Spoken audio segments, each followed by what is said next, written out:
Shalom saudaraku dimanapun berada. Saat ini saya akan menyampaikan kebenaran firman Tuhan. Saya percaya dengan kebenaran ini saudara akan diberkati Tuhan. Di dalam Yohanes 3 ayat 34, sebab siapa yang diutus Allah, dialah yang menyampaikan firman Allah, karena Allah mengaruniakan rohnya dengan tidak terbatas. Saya tahu Allah yang mengutus saya untuk menyampaikan kebenaran firman Tuhan, bukan semata-mata bukan karena keinginan saya. Itu sebabnya saya percaya Roh Kudus yang akan berbicara lewat hidup saya untuk menyampaikannya kepada saudara. Saya bicara soal Roh Kudus, yaitu Roh Allah sendiri, Roh yang dari Allah, ya, yang diberikan kepada kita, bagi kita yang percaya dan yang mengasihi Tuhan, yaitu melakukan segala perintah-perintah Tuhan.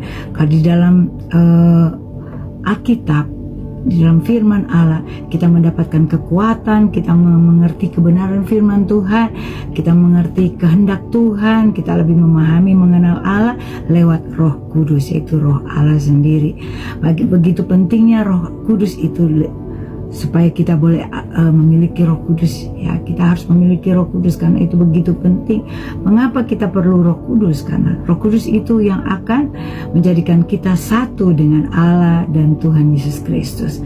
Kalau kita baca di dalam 1 Korintus 12 ayat 13, sebab di dalam satu roh kita semua, baik orang Yahudi maupun orang Yunani, baik budak maupun orang merdeka, telah dibaptis menjadi satu tubuh, dan kita semua diberi minum dari satu roh. Kita semua yang udah percaya Tuhan, udah terima Yesus, sudah dibaptis air tanda pertobatan, kita diberi Roh Kudus, yaitu kita dibaptis oleh Roh Kudus, supaya di sini dikatakan kita menjadi satu tubuh. Satu tubuh di dalam Kristus, saudara, ya. Satu tubuh itu bukan satu pribadi, ya. Seperti Yesus berkata, aku dan Bapa adalah satu, bukan satu pribadi. Bapa itu Allah itu sendiri, satu-satunya Allah, dan Yesus Tuhan itu satu-satunya Tuhan, bukan satu pribadi, tapi satu tubuh. Artinya satu tubuh dijelaskan di dalam Yohanes 17 ayat 21. Ini doa Yesus kepada Bapa, supaya mereka semua menjadi satu, sama seperti Engkau, ya Bapa, di dalam aku di dalam Engkau, agar mereka juga di dalam kita. Jadi satu tubuh artinya Yesus di dalam Bapa, Bapa di dalam Yesus, yaitu Roh Kudus. Dan ayat yang ke-22 dikatakan, dan aku telah memberikan kepada mereka kemuliaan yang Engkau berikan kepadaku, supaya mereka menjadi satu, sama seperti kita adalah satu, yaitu Roh Kudus yang Yesus berikan kepada kita, supaya kita menjadi satu dengan Allah dan Tuhan Yesus Kristus. Di dalam 1 Yohanes 4 ayat 13 dikatakan, demikianlah kita ketahui bahwa kita tetap tinggal di dalam Allah dan Dia di dalam kita, karena Ia telah mengaruniakan Roh-Nya kepada kita. Jadi kita tahu kita ada di dalam Allah, Allah dalam kita, yaitu Roh-Nya yang Dia berikan kepada kita. Kita menjadi satu tubuh dengan Dia, ya. Puji nama Tuhan. Seperti suami istri, ya. Tuhan berkata, ya, seperti suami istri, keduanya menjadi satu daging, bukan satu pribadi, tapi satu daging, ya. Di dalam Roma 12 ayat 5 mengatakan, demikian juga kita walaupun banyak adalah satu tubuh di dalam Kristus. Jadi tubuh bukan tubuh yang dilihat secara jasmani, tetapi tubuh, kemuliaan tubuh dari rohani, yaitu tubuh, satu tubuh di dalam Kristus. Dan saya katakan betapa pentingnya kita harus memiliki Roh Kudus.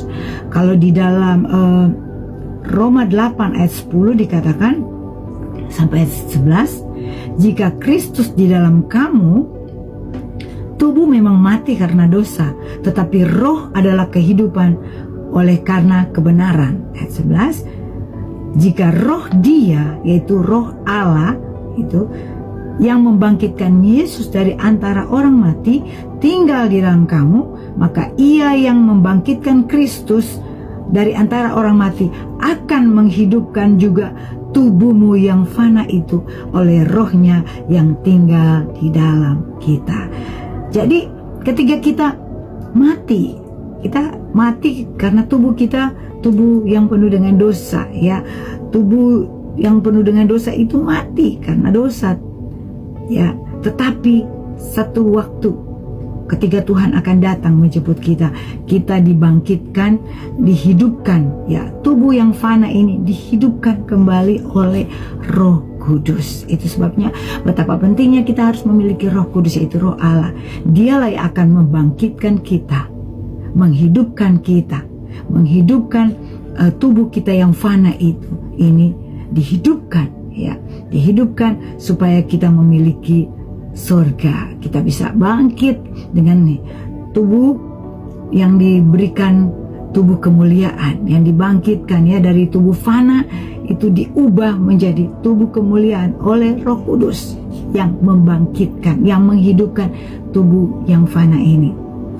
Itu sebabnya kita harus memiliki Roh Kudus. Tanpa Roh Kudus, tanpa Roh Allah di dalam kita, kita tidak, tubuh yang fana ini akan binasa selama-lamanya. Itu sebabnya membutuhkan Roh Kudus. Roh Kudus itu, Roh Allah itu yang akan menghidupkan juga tubuh kita yang fana ini. Seperti Yesus dibangkitkan, dihidupkan, begitupun kita akan alami kehidupan yang kekal nanti bersama-sama dengan Tuhan Yesus dan Allah Bapa kita di surga. Itu sebabnya kita mulai saat ini, kita harus ikuti kebenaran firman Tuhan. Langkah-langkah yang telah ditetapkan oleh firman Tuhan, kita harus hidup taat pada firman Tuhan. Lewat kita mau bertobat, terima Yesus sebagai Tuhan dan Juru Selamat, dan kita memberi diri dibaptis oleh air tanda pertobatan, dan kita dibaptis oleh Roh Kudus, dan kita dipenuhi oleh Roh Kudus setiap waktu. Kita harus mengalami Tuhan dalam hidup kita lewat Roh-Nya ada di dalam kita. Semakin hari semakin kita disempurnakan oleh Roh Kudus, dan Roh Kudus itu yang akan menjadikan kita kemuliaan di depan Bapa, dan kita boleh dihidupkan kembali untuk ketemu dengan Bapa di surga dan Tuhan Yesus Kristus. Segala kemuliaan hanya bagi Tuhan. Tuhan Yesus memberkati kita semua. Haleluya.